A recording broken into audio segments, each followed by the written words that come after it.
Welcome to Thou Shalt Not Suffer, the Witchcraft podcast. I'm Josh Hutchinson. And I'm Sarah Jack. In this episode, we're speaking with Miranda Forsyth, a director of the International Network Against Accusations of Witchcraft and Associated Harmful Practices, about her network's activities and the crisis of sorcery accusation-related violence in Papua New Guinea. This conversation will stretch your mind.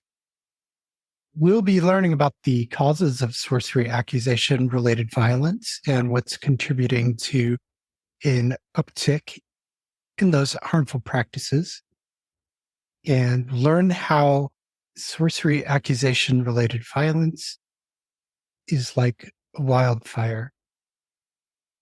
You're used to hearing us talk about witch hunts. Today we're talking about sorcery accusation-related violence, SARV. I like this terminology because the action part of that phrase, accusation-related violence, really puts the emphasis on the accuser and the violence. Yes, it's not the alleged sorcery that's really at issue here. It's the accusations and the results of those accusations. And once you're accused of sorcery or witchcraft, we see this all over the world. Negative consequences follow.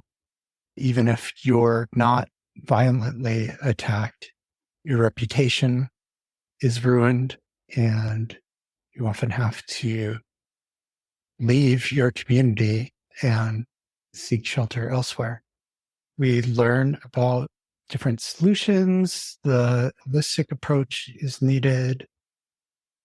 Just like we don't find one single reason that an accusation happens, it's not a single solution that's going to solve the violence.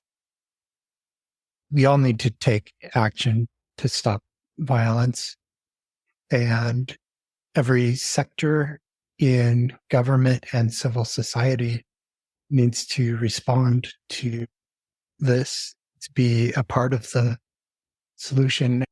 Everyone has to work together, and each person and each government agency and NGO has their own responsibilities, pieces that they need to be working on.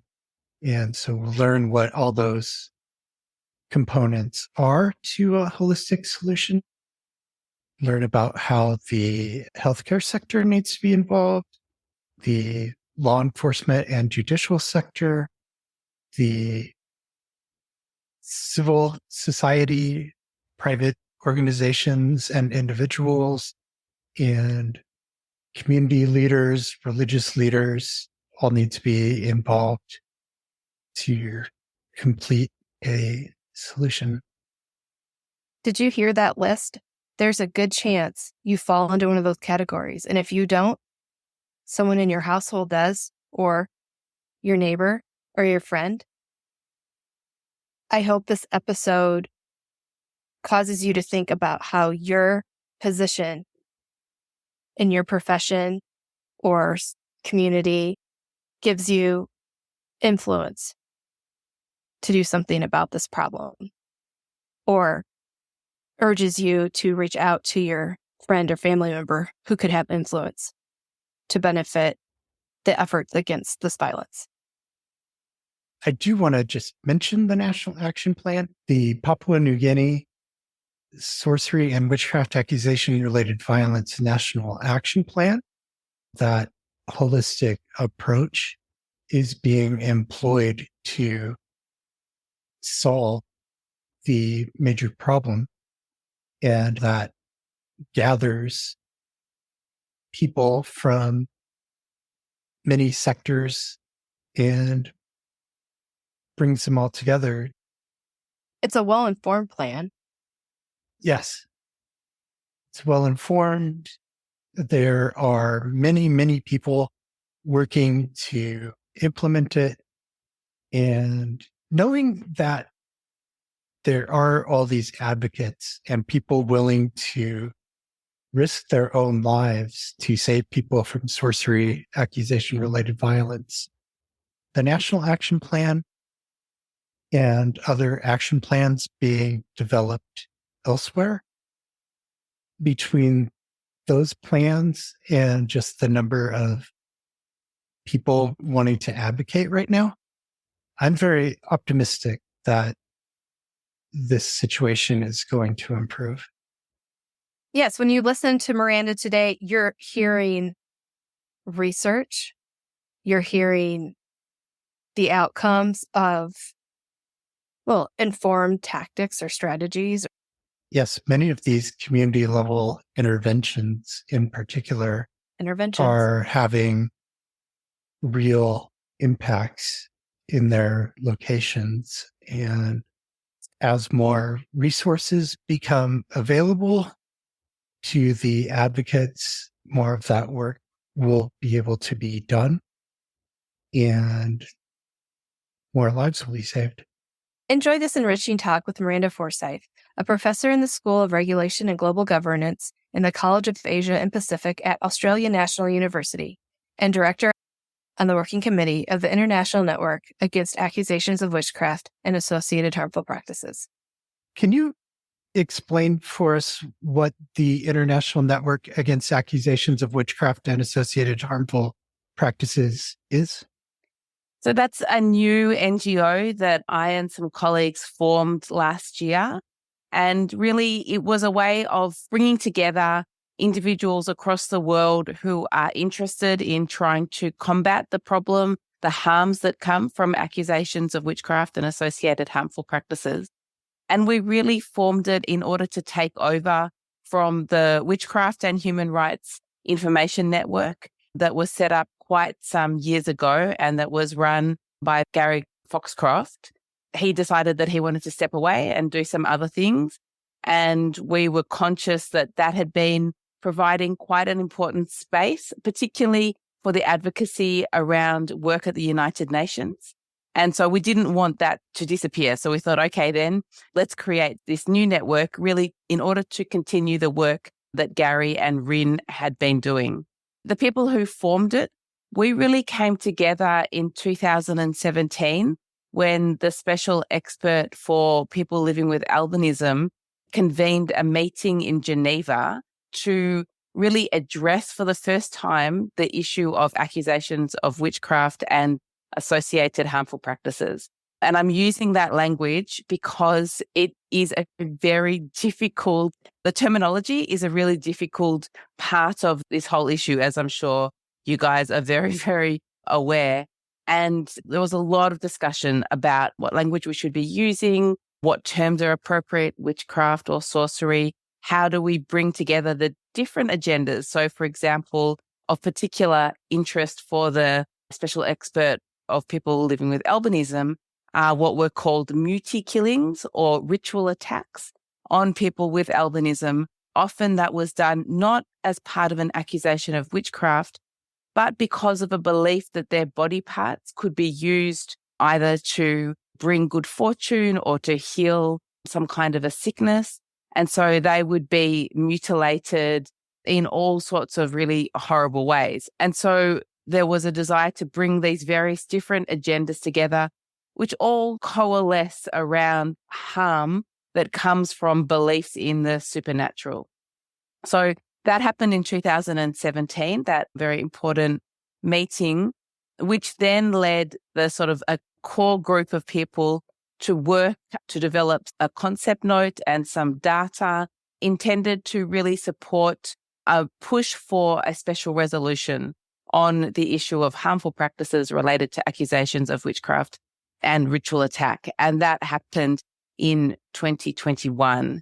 And then as there was a follow-up expert report that was done following another meeting in 2022.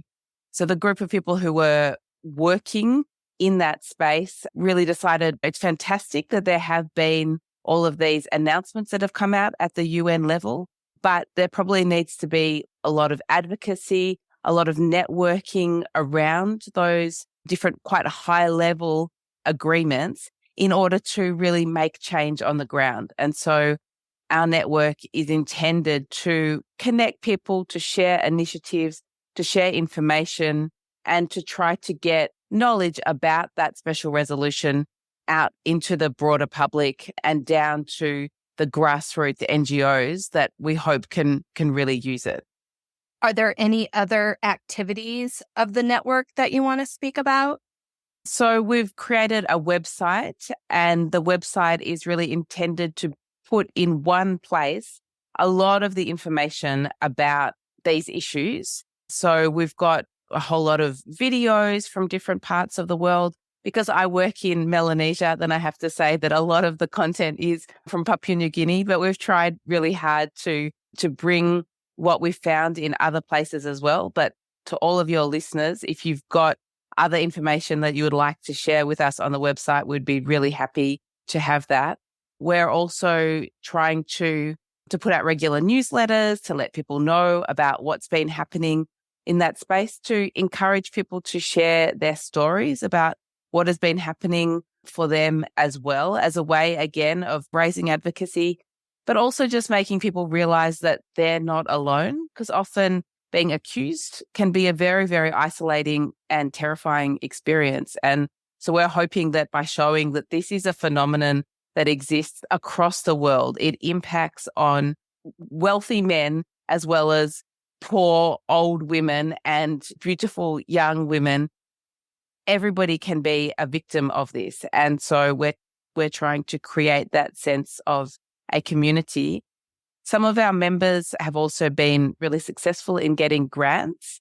And Charlotte Baker, who's at the university, a professor at the University of Lancaster, she got a grant that is going to be doing a whole range of really exciting things. But one part of it is an online advocacy program that's going to get out online a whole lot of materials about explaining the resolution, what it does and also what it doesn't do, because there's a lot of misunderstandings as well about what that resolution does. So we want to make it really clear to people, this doesn't impact on your right to believe whatever you want. It doesn't impact on people's right to their culture. It doesn't impact on the really important work that's done by traditional healers. All of those things, no, it's about harmful practices. And that is the intent of that online information program, which we hope will be done in a really engaging way. So we've also got a photography competition that's running at the moment, and that's been to encourage people to send in photos that we can use in that online advocacy program to really highlight the issue in quite, hopefully, expressive and innovative ways. How did you come to be involved in this area? So I was a volunteer prosecutor in Vanuatu, which is a small country in the South Pacific. And one of the early cases that I came across was a case where somebody had been found guilty of witchcraft, because witchcraft is still an offence in the Vanuatu Penal Code, or it was back then. And I was in the prosecution office and I saw that the case had resulted in a conviction, but then it was a conviction for both witchcraft, but also murder and rape. And then the sentence was very lenient. And we decided we needed to appeal that on the basis that the sentence was manifestly inadequate. But then that also gave rise to the public defender, very appropriately appealing it on the basis that the witchcraft conviction was unsound. And so the case then went to the Court of Appeal, and the Court of Appeal held that, in fact, it was an unsound conviction, and said that in the court at the moment, there is no way that you can prove witchcraft. And so really, they not only struck out that conviction, but they made it pretty clear that it will be very, very hard to bring such a case in future, because how do you prove that in a court of law? So that was a really important precedent. But it then opened my eyes to the fact that, there is a belief in witchcraft, or nakaimas, it's called in Vanuatu, or sometimes they refer to it as poisoning. And that belief structures people's lives in really significant ways. So it impacts on where people go, on the kinds of work that people will do, in the ways that they engage in the economy. the fear of people being jealous of them, or the fear that if somebody has done something wrong, then it's because of the use of sorcery or witchcraft is very real. And I thought this actually impacts then on the way, well, this should impact on the way in which the Australian government does development, for example, because if you don't understand that and then you just do development programs without taking those cultural beliefs into account, then you're going to run into problems. And so I tried to raise some awareness of that. But I found that there wasn't really much of an appetite for listening to what I was trying to say. And so then when I returned to Australia some years later, I'd always been interested then in this idea of witchcraft and sorcery being an important feature of Melanesian society that really wasn't taken into account by Australian law and development or just generally development practitioners.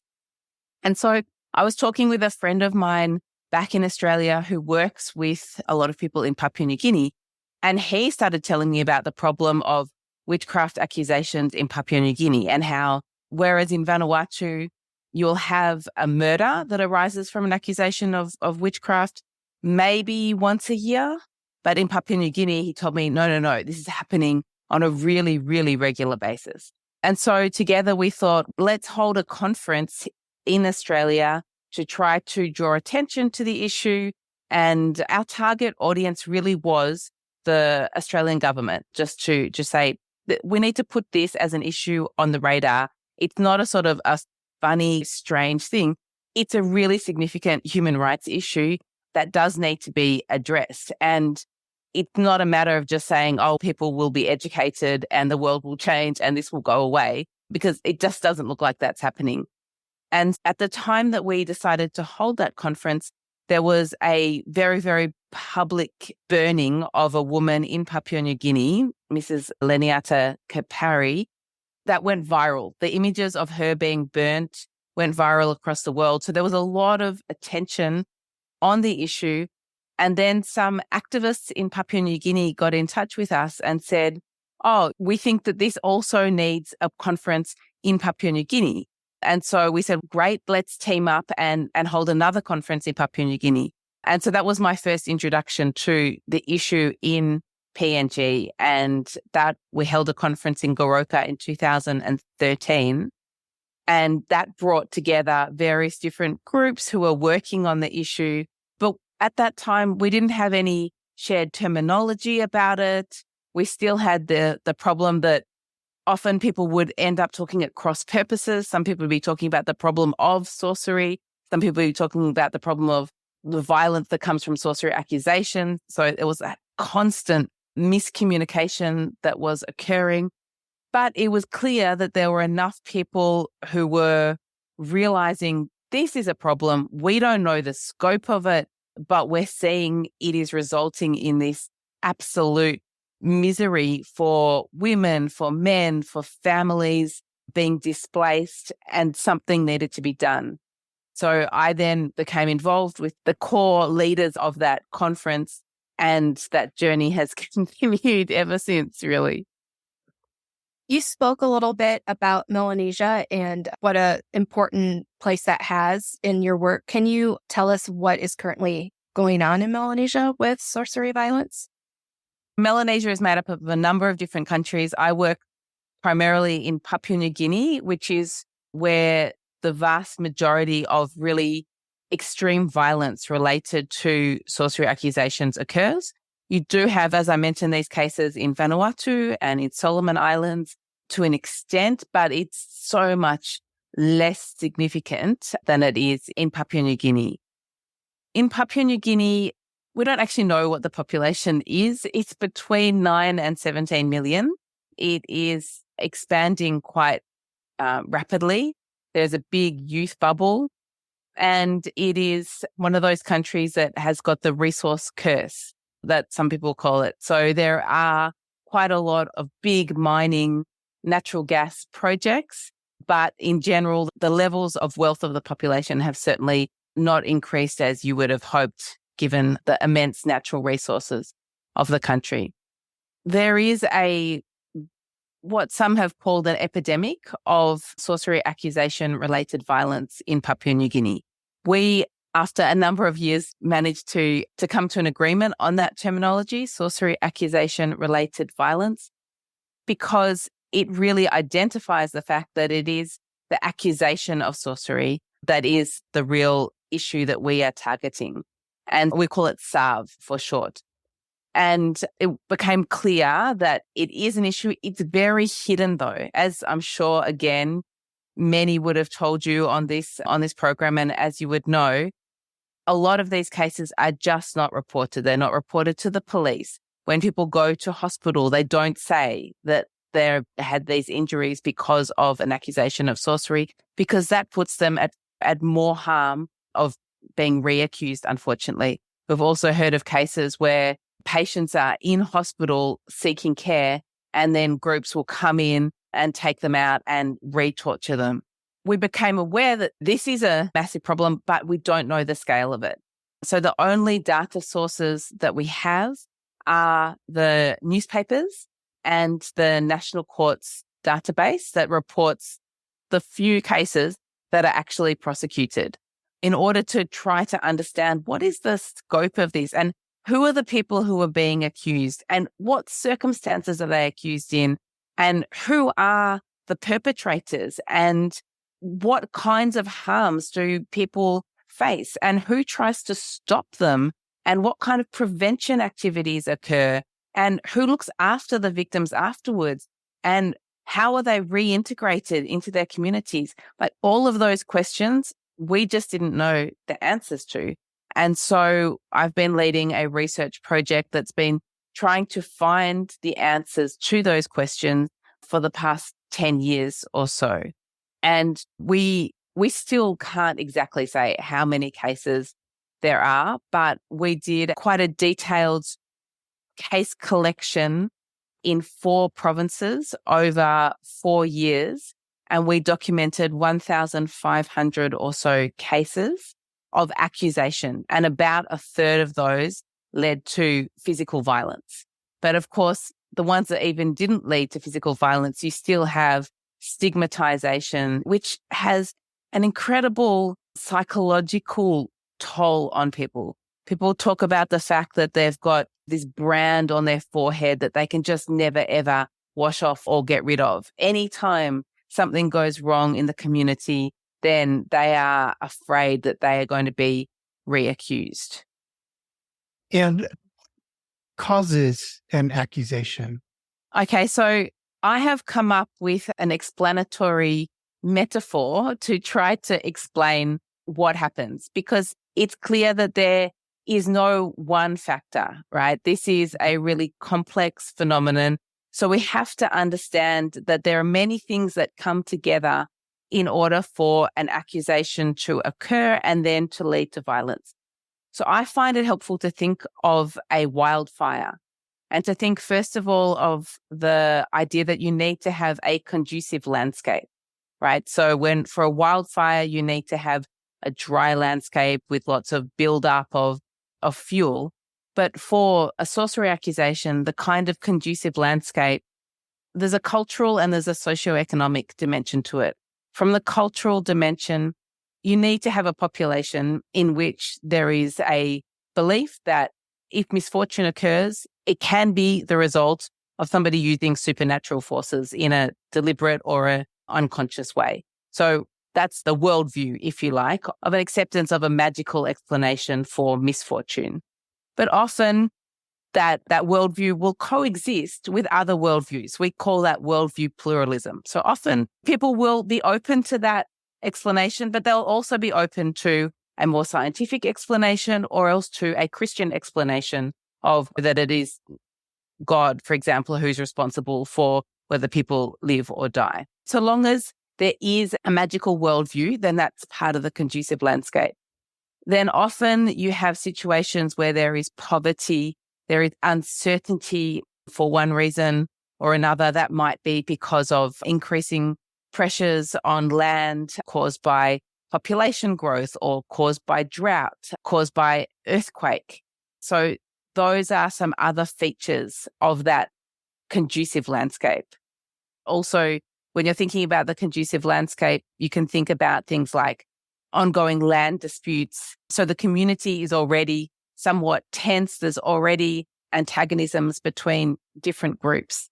So the conducive landscape, then you often need to have a trigger event. And that trigger event we find is often a death or a sickness, particularly a death of a child or a sort of an unusual death. But a lot of people say there is no such thing as a normal death. Almost any death can potentially be seen as having been caused by sorcery. So that trigger event then gives rise to suspicions, to gossip. These are often aired at what are called house cry or funerals that can take place over many days. And so there's a lot of people together gossiping, and there's concerns raised about, okay, well, how did this happen? And then often you have people who will then come in and who will crystallize those sort of suspicions by naming and accusing somebody in a particular way.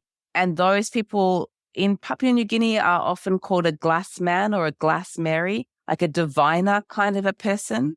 Or they can be Christian prayer warriors as well, who will often identify individuals in order to pray over them. So there's a slightly different motivation between the glass Mary, glass man, and the prayer warrior. The glass man and glass Mary are often paid for their services. And this falls into that category that some of my colleagues call a spiritual entrepreneur, who really benefits from these being seen to have the power to make these kinds of identifications. So then that crystallization of the belief, also it can be used by people who have got something to benefit from the person being accused. So often you hear people talking about the fact that, accusations are just motivated by economic reasons. People want somebody's land, and so therefore they'll make an accusation of sorcery. It's not a real belief in sorcery. I think that that's too simplistic. I think that when there is that belief in play, then it's there, it plays a role, but for sure people do deliberately make accusations in ways that benefit them. But they might also think, we've had this land dispute, so that is the most likely person to have caused that particular death as well. It's chicken and egg to an extent. But we have certainly documented many, many cases where, for example, a brother will accuse his brother's wife of sorcery, of having killed him, in order to then obtain his land. And that kind of person then will also be present in that discussion about, okay, then, so someone's accused, what are we going to do? And then leading towards the decision to engage in violence. And of course, this isn't always just, it's sort of something that is discussed in a rational way a lot of the time as well. It's a very emotional process, but often it can take a while to happen. Sometimes it happens very, very quickly, and it's just a sort of a really trigger combustion event. But sometimes it can build, there can be suspicions for a little bit of time before the violence erupts. And then once the violence erupts, then it really becomes a mob, a collective violent event. And we've documented in a lot of the cases, there's 20, 30, 40 people who are involved in the particular case.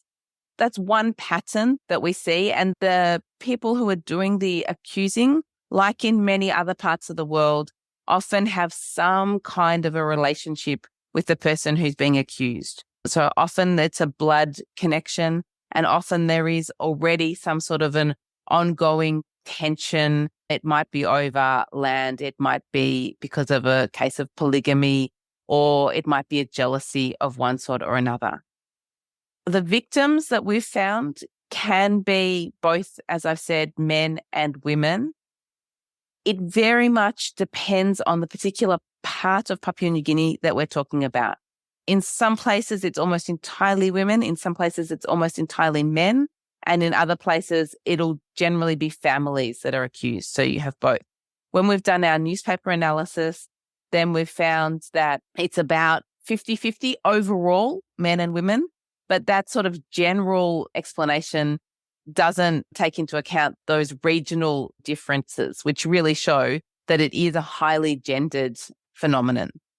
It seems to be connected, like who is being accused is very much connected with the kind of narrative over sorcery and witchcraft that exists. In some places up in the highland, there's reference to Sanguma, who are generally seen as women who eat people's hearts, whereas in Bougainville, there's generally reference to Poison Man, who will take leavings of people, so their fingernails and their hair clippings, and they will do magic on those and use that to poison people. So these very distinct cultural narratives seem to then feed into the gender of the person. That said, we are noticing that there's a spread of these narratives and there's a consequent changing of the genders of people being accused. So in some places where there were only men being accused, now there are women, and vice versa. We're also noticing that children are starting to be accused, which is a really disturbing trend as well. The wildfire trajectory that I identified, that has come through from the surveys that we've done and from a lot of the newspaper reports. But interestingly, when we look at the cases that are reported in the national courts, then they generally involve only a few perpetrators and they generally involve male victims. It's really quite interesting, the difference in the cases that get to court, whether or not that's because only a few individuals are actually caught. I'm not sure. There was one case in Papua New Guinea where 97 perpetrators were caught, charged, and imprisoned, which was a really amazing job by the police and by the courts. Of course, that then creates a whole lot of pressures on the state criminal justice system. But in general, it's only a few people who are involved in the attack. Is there like an element where it's like with Christianity, those who fear witches in Christianity would attach it to covenanting with the devil? The role of Pentecostal Christianity in Papua New Guinea in this space is really interesting. It's something that quite a lot of my colleagues have written about, me less. As I mentioned, the prayer warriors, there's often an emphasis on exorcism of evil spirits and so forth. So certainly those beliefs get merged together with the beliefs in witchcraft and sorcery. Yeah. It's, Josh, which of the films were we watching yesterday on YouTube? Everybody's Business. Yeah, Everybody's Business. Oh, yeah. And I noticed I was very intrigued by the fear of a Dracula and how some of the interviewed persons said, we don't really know who he is or what she is, but it is a feared thing. That's very interesting that something that they don't really understand has such a grip. The thing that we know about witchcraft beliefs or witchcraft doubts, I think that there's a really interesting movement to change that around and to show how really what witchcraft is about is more doubting. It's uncertainty. We don't exactly know what's going on, what's causing it. And so that makes it such a flexible, malevolent thing that can metamorphosize and become very, very modern. It can take concepts like Dracula and somehow permeate through them and make them into something that is scary but unknown and unknowable, and that increases its power. We also hear things about mobile phones being used for sorcery and parliaments where witches go and sit and discuss and plot. So there's lots and lots of these tropes of modernity, if you like, that are very much brought into the discourse around witchcraft and sorcery in Papua New Guinea. So the idea about Dracula, I think that was a few years ago. I don't know if that's still the case now, but these different ideas come and go, and they're all part of that same generalized fear of the supernatural. Really hearing a lot of similarities between what we've heard about other parts of the world from Dr. Leo Igwe, for example, has told us about Africa using the witch plains now. So they're integrating modern technologies into belief, and just the causes and even similarities to early modern European witch hunts. When you talk about all the factors that have to be in play, that's exactly what we saw with something like Salem, and a lot of the underlying reasons behind the accusations were the same. I'm wondering if you're seeing the same kinds of similarities, or if there's more, are there more differences than that I'm not picking up on? No, I see lots of similarities as well. Really interestingly, I was reading some work by Will Pooley, who has been looking at the witchcraft accusations in France. I think up until 1940s, starting from early modern periods up until quite recently. And I just kept on circling everything and saying, yes, this really resonates. This really resonates. The way in which the doubts and the fears change, the way in which the courts are uncertain. The justice system has had to shift in terms of how to address the problem, but it still creates problems and uncertainty. In Papua New Guinea, they repealed the Sorcery Act 1971 in 2013, but still people will talk about the Sorcery Repeal Act as if that's a new act that's intended to repeal sorcery. And it has just been a tremendous amount of confusion about it, people feeling if the government isn't going to be protecting us against this, then who will? And therefore that then, in a way, gives legitimacy to vigilantism. And I think that those were also some of the real dilemmas that apparently, according to the historical record, that judges and other criminal justice figures were having to deal with back in those days as well. Because what do police do if somebody comes to them and says, I'm really concerned that this person caused that particular death and is going to keep on causing deaths in my community? Police officer, we need help. That's a very difficult position for a police officer to be in. They've got the law, which says there is no such crime as sorcery, and yet they know that if they don't do something, then it's likely that people will just take the law into their own hands. These dilemmas are very, very real, and I think that they were very real back in the day as well. So I was also reading that people were using, again, back in France, people were using the law of defamation or slander as a way of trying to clear their names. And that's something that's been happening in Papua New Guinea as well. Interestingly, I think a slightly more than it was in the past. I've been, again, looking through the court database, and there seems to be an increasing number of successful cases where people are able to go to the court and the court will make a statement. But still, you ask the question, does that always put those doubts to rest? Does it make the person entirely safe? Maybe not, but if the consequence of actually articulating those suspicions are that you have to pay a fine, then it might stop people from publicly articulating them. And so that then means that the risk of that kind of mob violence is lessened. One of the things that I'm thinking about that, are a pattern over the ages is this attributing sorcery, witchcraft to deaths. That in the 17th century in the American colonies, many of the women who were accused, even hanged, they were connected to a death somehow. And listening to everybody's business, these deaths that are happening are part of their regular experience. That there's deaths always coming for unfortunate reasons to the circumstances of the society. Death is so permanent, it's so devastating to these families, to the communities. It's a severe misfortune, and it's coming to terms with that this is just the innocent ending of a life. How do you overcome that in a community?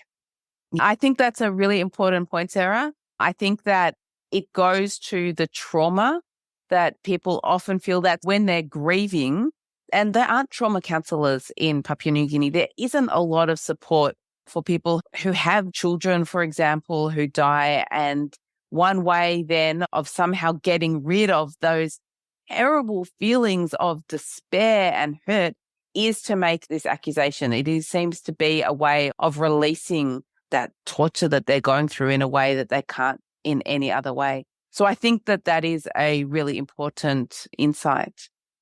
So I've spoken a lot about the causes and the drivers and the sort of the momentum that pushes these accusations and this violence to occur. But I haven't yet spoken about any of the interventions, which I think is also a really important part of the story. The thing that really drives me, I think, to working in Papua New Guinea on this topic, which is such a horrific topic in many ways, is the extraordinary commitment of so many individuals across the country to try to do something about the issue, to step in, to do prevention campaigns, to rescue people who have been accused, and then to try to work with the victims and to rehabilitate them. So in terms of, I suppose, early interventions, we've found what seems to be quite successful is being able to work with, so whoever the sort of the activist is, being able to work with the family, the direct family of the dead person. So say, for example, you've got a situation where there's been a death in the family, then going to the family members and saying to them, it might be that there will be an accusation of sorcery as a result of this death.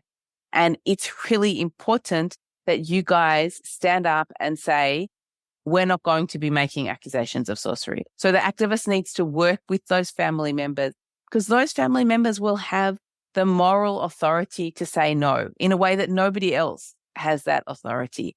And so if they are able to be convinced that, yeah, that's not a path that we want to go down, then that can stop that accusation from happening right at the outset. So that means that, for example, working with health workers is really, really important, because the way that they communicate the information about sickness and death can really either set the whole thing on a path where it's likely that there will be violence, or it can really try to mitigate the risk of violence. They're a really important sector that probably haven't been sufficiently brought into the work of advocacy as yet, certainly not in Papua New Guinea, although that has started. So there was one workshop done with health workers, and it was a really eye-opening experience. So we're hoping that that will be continued. So that's one kind of strategy that's being used. Also, the village court magistrates. So village courts are the lowest level of the formal justice system in Papua New Guinea. And they also have a lot of moral authority in the community, and they're able to do things such as issue preventative orders to say, okay, people are not allowed to start to take the law into their own hands. That can also work in some context. Some communities have got together and have said, this is such a problem for us that we're creating our own community bylaws.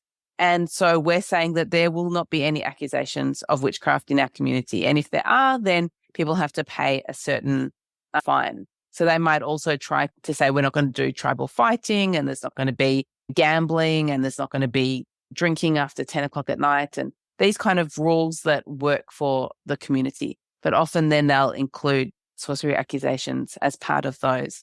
Then we also find that it's a question of trying many different messages and having many different voices speaking those messages, generally in order for the violence to stop. But once things get to a certain point, then there's very little that can be done to stop it at that point. That's when it's a matter of going in and trying to rescue. And that's where we find the police working with civil society organizations is of critical importance. The police officers are unable to do that alone, but working with that local knowledge means that even though it involves taking some risks, they are and they have been able to successfully rescue a lot of people. It's unfortunate that it does require people often putting their lives at risk. And we've just seen some extraordinary acts of bravery, both by activists and by police officers on a regular basis. So the police are often chastised for not doing enough in Papua New Guinea in relation to this issue.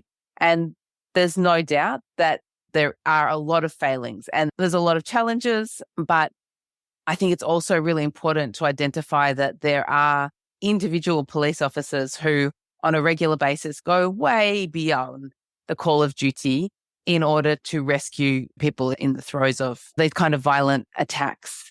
And they use all kinds of strategies in order to do. Then also a lot of the survivors themselves, when we've talked about what happened, how did you get away, they've told us quite extraordinary stories too of their real ingenuity and creativity in somehow smuggling mobile phones in and contacting people and the kinds of stories that they've told in order to get people to release them.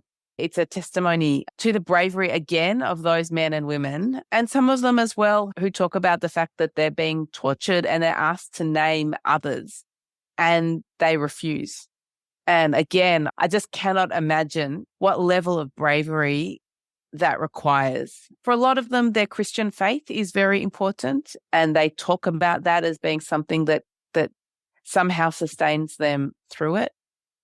And then afterwards, for the survivors, this is a very, very difficult situation because, as I said, survivors are often so vulnerable, so much at risk of reaccusation.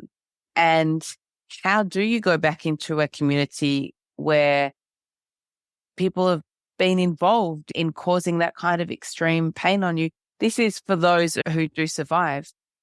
So we've found that some programs will offer safe houses for survivors to go to with their families. But that's a kind of a short-term solution and it's a bit unsatisfactory. It's absolutely necessary, but it's only one part of the solution.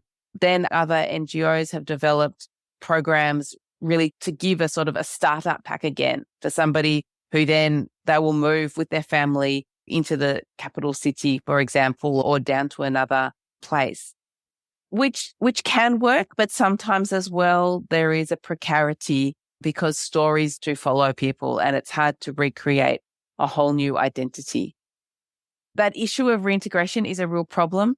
We've found successful cases of reintegration occur when there's been quite a lot of work done with the community and with the people who have done the accusation and the perpetrators as well. And the people who accuse and the people who are the perpetrators are not always the same. But when there is what appears to be a genuine expression of remorse, when there is a payment that's been made in a customary way, it's called a compensation payment in Papua New Guinea, and that's a way that a lot of disputes are resolved. So when that customary payment has been made, when the survivor is somewhat emotionally ready to return and there is support from the pastors, the village court magistrates and the police, like everybody together saying, okay, this reintegration is happening. This person is here. And the police say, we're watching. We've got our eyes on this person and we're going to be coming back and we're going to be checking that she or he or that family is okay. In those circumstances, we've found that reintegration can be successful. I've just got a colleague who is visiting here from Hela province in Papua New Guinea, and he has just started identifying the major problem of SARV in his province. His province is known primarily for tribal fighting, but he says actually SARV is a major problem there as well. And he was struggling with the thought of what do I do for these victims? some are mothers who have just given birth like the day before, who have to flee into the bushes. And he was thinking, okay, I want to build a safe house, but I'm going to build a safe house in the epicenter of the SARV accusations. I'm going to build the safe house as a challenge to the community to say it's not the right thing to do. And he's got a group of young men who have decided that they are going to defend that safe house. So whoever the victims are who come, they're going to defend them. And they're building around that safe house a garden, a huge garden that will support the safe house, that will give a means of income for the people who live there, so that it will be a sustainable safe house. They're also building a library, so hopefully they can do education of the community. And I think they're building a soccer field as well, so that, again, there can be social events that can occur. And we've seen that quite often, that communities, when they're starting an initiative to try to counter a social problem like SARV, then they'll often think about, what is the economic dimension to this? What is the social dimension to this? It's so hopeful because of all the elements that they're incorporating in for protecting the accused and the rehabilitation. I couldn't help but think about the Ghana witch camps while you were talking about refugees, of the short-term protection, but then integration. Like, all of those pieces are real issues. And we can see that the long-term refugee camps aren't offering the survivors a way to get back into society and to find purpose and strength and their dignity. So I'm really excited to hear this effort in this community. I think it sounds very promising, and it's giving people a reason to band together for the good. Memorialization is like a really important effort in some parts of the country right now, some parts of the world right now, where most witch hunting and accused are a part of the historic past, and remembrance, tribute, having a way to pay tribute to ancestors. If that kind of thing is really big part of what's happening in the United States and Connecticut and in Scotland, they're trying.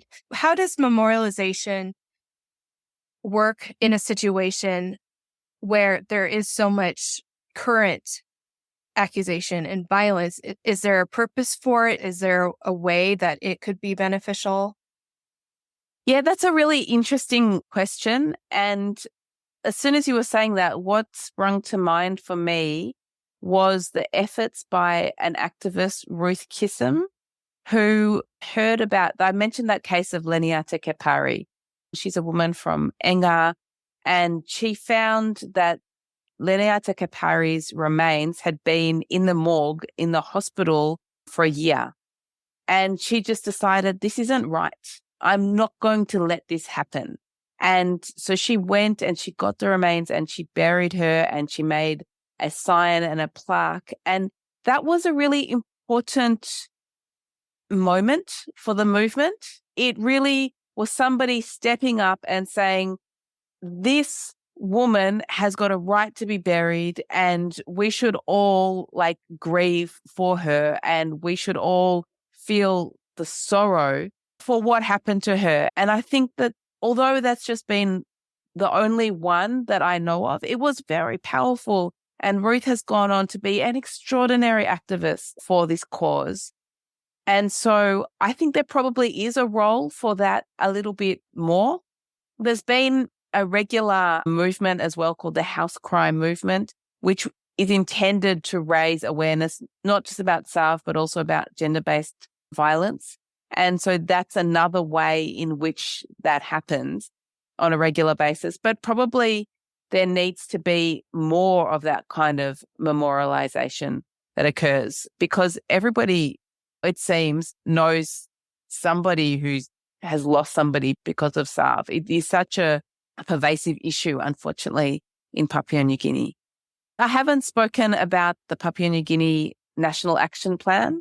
So the National Action Plan was developed in 2015, and that was really intended to take a holistic approach to say, You can't just think about this issue as a law and order issue. It's not, although it is. There's all of these different things. You need to have the education part. You need to have the health sector part. You need to have the care and counselling part. You need to have the research part. And so it was a really exciting plan that was promoted. It's been driven by the Department of Justice and Attorney General, by the leadership of some really fantastic women for a long time now. We're getting on for a decade of work on that. And so the plan, of course, like many plans in developing countries, has really suffered from a lack of funding. But what has kept it going and what has kept SARV on the agenda, I think, has been the sort of this core committee that met for many years. It fell down a little bit during COVID, but it's being resurrected now, that just kept on saying, this is an issue. Hey, is there any funding available for doing any programs under the plan? Even though the plan was not being funded by the government, although more recently it just has started to be funded to an extent, which is fantastic. There were these individuals motivated, looking for ways that they could access fund to do different activities underneath the plan. And for example, the Australian government has been funding a series of trainings on how to deal with SARV for the police and for the village court magistrates. My colleague, William Kipongi in Papua New Guinea, just recently attended one of those trainings and presented our research findings. There were 30 senior police officers who were there for a week working through these issues, understanding the way in which the law works. There was a recent amendment to the law last year that specifically targets Glassman and Glassmary and also makes accusations of witchcraft or sorcery a criminal offence. And so talking them through how to go about charging people and the prosecution process. These are really important developments that have occurred. And the aim of that core committee and of the plan itself is to ensure that this is a holistic response, but also that everybody who is working on the issue in Papua New Guinea is on the same page. If everybody does these isolated little initiatives, that's not actually going to lead to transformative change. But if they can be joined together, can be working with each other, sharing insights, spreading the same message, then we know that that is how change occurs. And so I think that that central coordinating role is a really important one. The challenge now is to make sure that it develops roots that go really down to the very, very local levels. And that part is probably still missing and is the next stage of development, I really hope. I know that Papua New Guinea is one of the most, if not the most, culturally and linguistically diverse nations in the world. And how does that present challenges? Are people able to work through those issues generally? Yeah, I believe it is the most culturally and linguistically diverse country. There's over 800 different languages. It's just extraordinary. And that is, I think, also what characterizes the Papua New Guinean people, of their enormous creativity and inventive spirit and the way in which they are able to hold multiple different perspectives in their heads at one time. I'm always inspired to think in much more flexible ways, although, of course, I end up returning to my sort of Western lawyer-trained sort of Cartesian mindset, but then I'm challenged to get out of that and to try to see things from different perspectives. And I think that it is that ability to see things from different perspectives that mean that we haven't found that any workshops, for example, it's been a problem that people have got these different cultural beliefs. Interestingly, often people will find the cultural beliefs, the sort of the witchcraft, the sorcery cultural beliefs from other places to be quite strange. And they'll say, oh, they believe that. But then it doesn't mean that they don't hold their own beliefs, which the others think are just really strange any less strongly. I haven't done enough research into finding out. I should do some interviews to find out, did learning that different people have got these different beliefs, does that change how you feel about these things? I imagine that it wouldn't. I think we all know that people believe different things. But as I've said, witchcraft doesn't all just happen in the brain. There's an emotional dimension to it as well that I think we really need to pay cognizance to. The fear is very real, and how deeply it affects you. It's such a foundational belief how you view the world. It structures people's lives in very profound ways. How can we ask our listeners to help? How can we ask the population of the globe to get involved personally? And I was thinking today while you were talking, there are folks who have very specific skills and influence and pull, maybe in the healthcare industry. How can those people who want to be able to use that influence support these efforts? I suppose get in touch with me and I can contact them with people who are working in that space.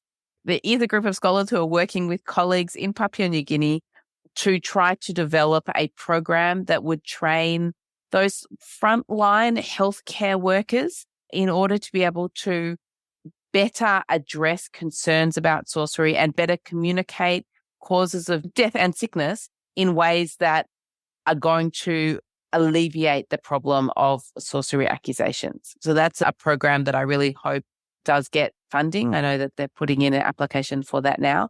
But I think that support in that way, developing materials that can be used in that kind of training program is important. But often what we find again and again and again is that outside initiatives are not going to be very effective. It needs to be something that is generated by those who are on the ground, who understand, who have that absolute local knowledge and legitimacy. But what outsiders can do is to support those people who are on the ground. So I call this inside-outside networked change. You've got those insiders who are then connected with outsiders who then can network in ways that can lead to this more transformative change. And we're starting to see that happening in Papua New Guinea. A lot of NGOs, for example, and a lot of the churches as well, who are doing very good things, are connected then with outsiders and able to provide emotional support for the case of the church people, spiritual support, and also resources in order to keep that work going. So I think that finding out what are those local initiatives, where are they working, how do they need help, having that conversation, listening, not assuming that outsiders have got the answers, as we unfortunately have a strong history of doing, but really listening, what help do you need? Then that is the way to support what's going on, I think, in Papua New Guinea. I should also say that as part of the international network, one of the things that we're planning to do is to hold a conference next year in Lancaster again. So there was one in 2019. And again, Professor Charlotte Baker is the one, together with Dr. Sam Spence, who's leading this. And hopefully that will also raise a whole lot more awareness. And historically, we haven't had much engagement from the US in these issues, and it would be fantastic to have more involvement, because I think that there's a lot that each can learn about what's happening today, what's happened in the past. But also, I read a case in the US where there was a pastor who accused members of his congregation of being witches. It doesn't seem to me that it is such a far-fetched thing to think that it does occur, although in a very, very hidden way, in the United States even today. In the UK, they've started paying attention to the issue of what they call child abuse linked to spiritual possession. And they now are documenting, I think, over 1,000 cases a year of that kind of abuse of children because, of the belief in witchcraft.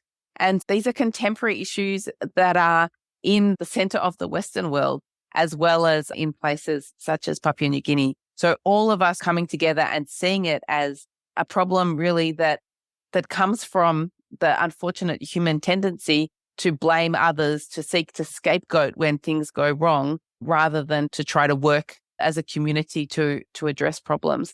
Yeah, there's probably a lot of benefit in that. Yes, we do have a lot of that in the US, what you talked about. There's a lot of belief. We spoke with Boris Gershman about his report on witchcraft belief in the world. Such great work that he's done. So brilliant. But he estimated that or calculated that 16% of the US population believes in this harmful power of witchcraft. And so it's very real. We do hear cases from time to time that get into the media about someone accusing someone of witchcraft and unfortunately attacking them. And so it's not entirely foreign to the US. It's something that we have to deal with on our own, and hopefully raising more awareness of that can have some impact. And Yes. we're looking at ways that we can help with making the American public aware of what's going on internationally, because everybody that we meet is so surprised to hear what's occurring, even though we see it from time to time in our own country. Yeah, absolutely. That's the thing as well that I've found, that again and again, people say, oh my goodness, it's the 21st century and this is happening. And I say, it's the 21st century. That's why it's happening. Like, these things are very much a result of pressures of modernity on communities. And that this unfortunately is a symptom of those pressures. And the trajectory of the world everywhere seems to be signifying that there is going to be more uncertainty, more precarity, more poverty. And so the likelihood of these kind of accusations is going to be intensified. And the thing with a sorcery accusation is that you take an already unfortunate situation and then you put a sorcery accusation in, and it just makes it 10 times worse. Like, for example, we think about refugee camps. Already, these are places of extreme misery, and yet they're documenting accusations of sorcery happening within those camps. This is just a major, major problem. And again, it's one of those things that it is a little bit, as I've said, like wildfire. It's contagious. It expands. And so that's why working on prevention is so absolutely critical. And there's not enough work on prevention that's occurring because people will ignore it as a problem until it gets out of control. And then the genie is out of the bottle and it's very difficult to do something about it. So I totally commend what you guys are doing in terms of raising awareness of the problem. I hope that more people do pay attention to it. We really hope that the resolution, the UN resolution, and the expert report and their recommendations are really taken up by nation states across the world. It would be great if the US also put significant attention into that to see what could be done there. Papua New Guinea was listed as one of the 5 countries under the US Global Fragility Act. And that means that it is a target for support for the US government over the next 10 years. It's a really fantastic new way of thinking about doing development and doing conflict prevention in a number of countries across the world. And I really hope that ending SARV could be one of the contributions of the US through that Global Fragility Act. So I'm thinking one thing Americans can do is contact their elected officials in Washington and say, hey, this is going on. You need to be aware of this and you need to be doing something about it. Yeah. And if they want like directions as to what needs to be done about it, that expert report that's come out has got a whole lot of really fantastic recommendations that can be followed. So we've put all of those things on the website. You could encourage your listeners to go and to have a look at our website. That's an excellent point. And that website is so wonderful. It's full of those resources. You have the Papua New Guinea National Action Plan, the Pan-African Parliament guidelines, and those really also talk about the steps you outlined, the holistic approach, and what needs to be done. So, And now, Mary Bingham is back for Minute with Mary.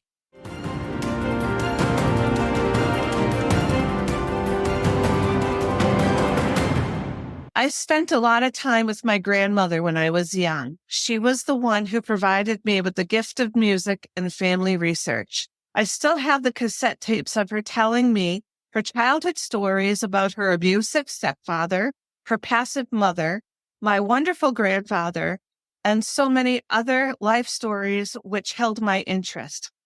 Grammy was a great storyteller. One other thing we did together from time to time was use the Ouija board. Yes, we allegedly conjured up some of my grandfather's Irish ancestors to ask them from which county in Ireland they immigrated. But I digress. On another occasion, I was sitting on Grammy's couch with my foot on a nearby empty rocking chair. I started to rock the empty chair. You would have thought I committed the gravest sin known to humankind. Grammy turned to me with a very stern look on her face and a bit of fire in her deep-set eyes, placed her index finger over her tightly pursed lips, all the while motioning me to stop rocking the empty chair with her other hand. I was too scared and too young to question her. Today, more than 40 years later, I know why, and it simply does not make sense. Grammy thought I was inviting evil spirits into her house. If she didn't want the evil spirits in her house, then why did she enjoy playing with the Ouija board periodically? Wouldn't using that contraption do the same thing? So here's a prime example as to why superstitions are certainly not logically based. Let's travel to Papua New Guinea for a moment. Michael Wesh, a resident of Papua New Guinea, 6 years ago told a story of a man named Codenine, a very active, healthy man living in a local village. Codenine suddenly became ill with a swollen stomach and thinning arms. Because the superstitions of witchcraft were very real to Codenine, he thought witches shot him with an invisible arrow in the stomach, then assaulted him at night and ate the flesh from his arms. Instead of seeing a healthcare professional, Codenine sought the treatment of a shaman. The residents of this village in Papua New Guinea are an interdependent community. The people rely on each other to survive, building strong communal relationships. The shaman told Codenine that someone in his community who prepared a sweet potato as part of a communal meal performed witchcraft on a small part of the potato before handing it over for consumption. According to the shaman, Codenine ate the bewitched part of the potato. Long story short, Codenine died from this illness. Someone could have been accused of performing witchcraft, but luckily, Michael Wesh stepped in. Using what he calls a reasonable and empathic approach, Michael and his father agreed to compensate Codenine's family to restore the community. Lives were saved. Though sadly, Codenine's was not. If Codenine had received scientific medical intervention, he may also still be alive today. Thank you.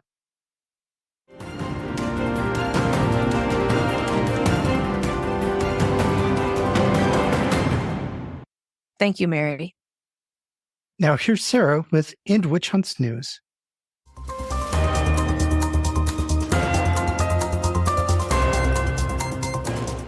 End Witch Hunts, a nonprofit 501c3 weekly news update.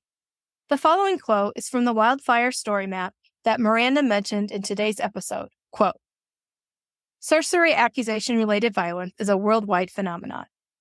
The deaths, mutilations, displacement, and stigmatization arising from accusations of sorcery are often hidden.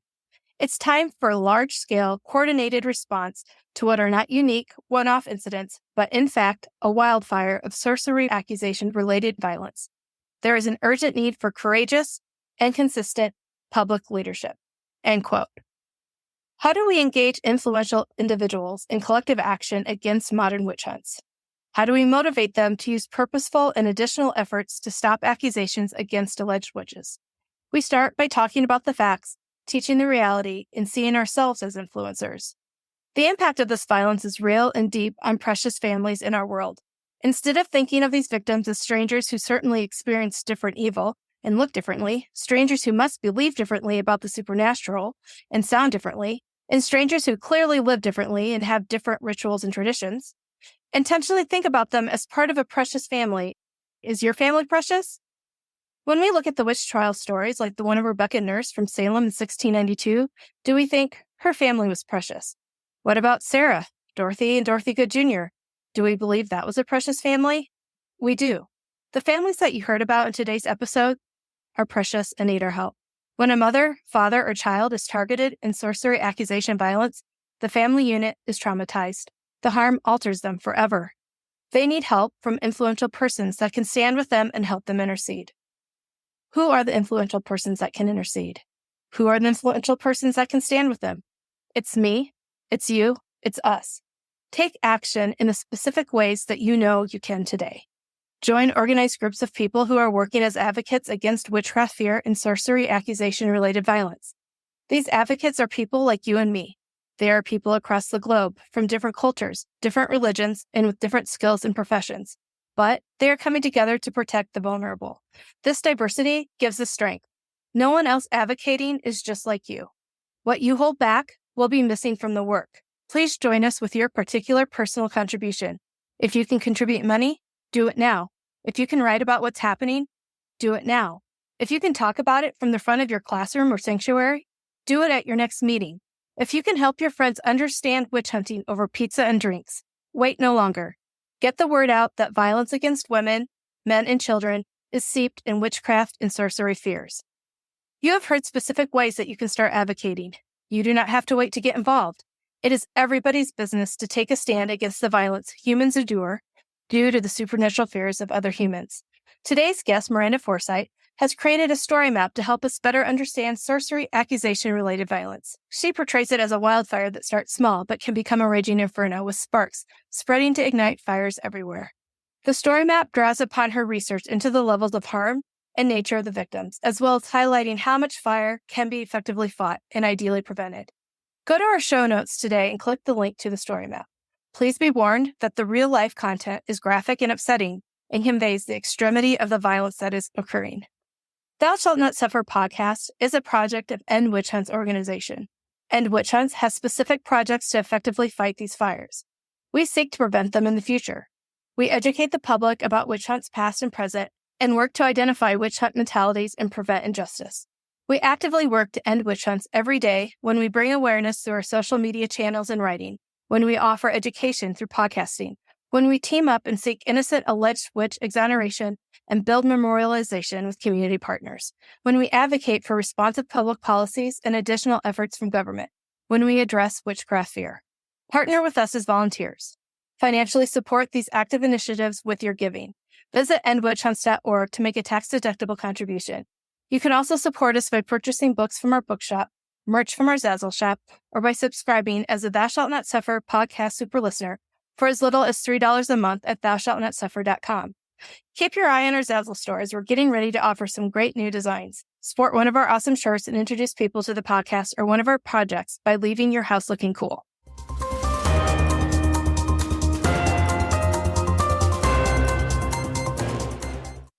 Thank you, Sarah. You're welcome.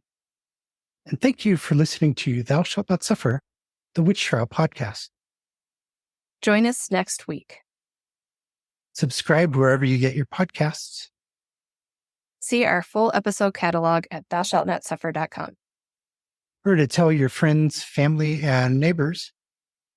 Support our efforts to end sorcery accusation-related violence.